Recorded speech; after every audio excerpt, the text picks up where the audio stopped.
Pemimpin tertinggi Iran Ali Khamenei membantah klaim Amerika Serikat dan Israel yang mengatakan kelompok perlawanan di Timur Tengah berfungsi sebagai proksi Iran.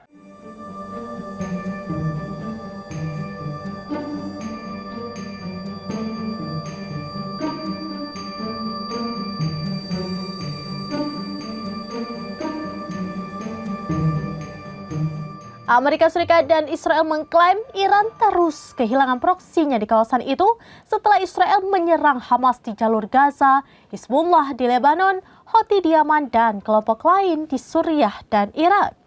Israel terus mengatakan bahwa Iran telah kehilangan pasukan proksinya di Timur Tengah yang mana menjadi sebuah kesalahan. Bahwa yang sebenarnya Iran tidak memiliki pasukan proksi di Timur Tengah, ungkap Ali Khamenei pada Minggu 22 Desember 2024.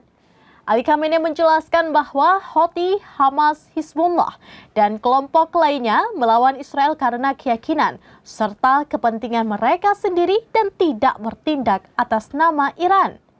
Ia menegaskan Iran tidak membutuhkan proksi untuk mengambil tindakan terhadap pihak yang mengancam keamanan Iran. Pemimpin tertinggi Iran itu kemudian menegaskan Israel belum memenangkan apapun dalam serangan militernya. Ia lalu mengingatkan Israel bahwa mereka belum bisa mencapai tujuannya di jalur Gaza dan Lebanon.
Download Tribun X sekarang, menghadirkan lokal menjadi Indonesia.